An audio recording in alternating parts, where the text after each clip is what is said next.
Hey everybody, welcome to SI.com. I'm David Gardner. It's time to talk about the 2015-2016 college basketball season. Here to help me do that is SI senior writer Luke Winn. Luke, we're going to talk about the model that you're using for the second season in a row. It's with the economist Dan Hanner, and you've projected the top 100 scorers. Tell us how you arrived at this list. Yeah, our statistical model uses a combination of things. It uses past performance on an individual level.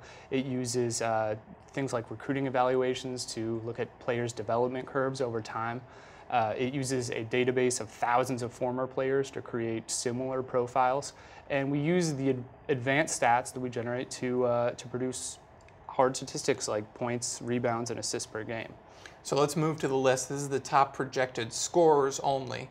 Who's the number one, who's the number two guy in this class this year? The guy we see as number one is Wiltjer from Gonzaga. And for him, it's a combination of one being an excellent and efficient scorer. He doesn't need a lot of shots to get a lot of points. Two, he has the opportunity, even though there's a lot of front court talent on his team, Gonzaga's willing to play all of them together in a big lineup. We've learned that recently, that they're willing to use him at the three alongside Sabonis and Karnowski. So he's going to get a lot of playing time, and he's going to have a lot of shots. We see him as one of the few 20-plus points per game scorers in the country this year. And who's the number two player on this list? A guard that not many people talk about, Valentine from Evansville. He's the best scoring guard in the Missouri Valley Conference, even though Wichita State dominates all news coming out of that league. But and have two pretty good guards of their own. They have two pretty good guards of their own who have to share shots. DJ has all the shots to himself if he wants them. And Evansville could actually be a bubble team this year, so I think he'll play his way onto the national radar a little bit.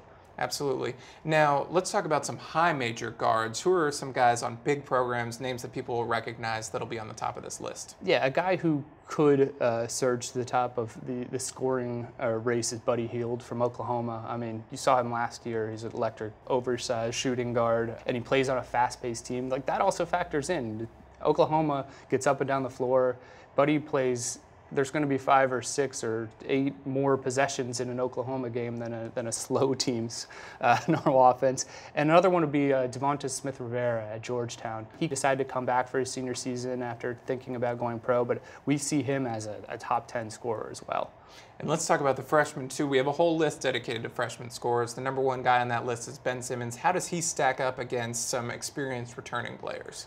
Ben stacks up pretty well because even though he's a freshman, he's probably one of the more advanced offensive players that will be in college basketball this season. They're going to run. He's not the kind of big guy that needs to have set plays from him. They're going to allow him to kind of run the offense through him, so he'll have a lot of opportunities to make plays.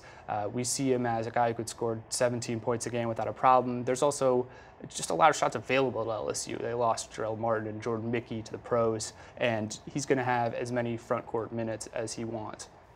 Well, to see all of Luke and Dan's projections and to see the best college basketball preseason coverage, stay on SI.com. For Luke Winn, I'm David Gardner. Thanks for watching.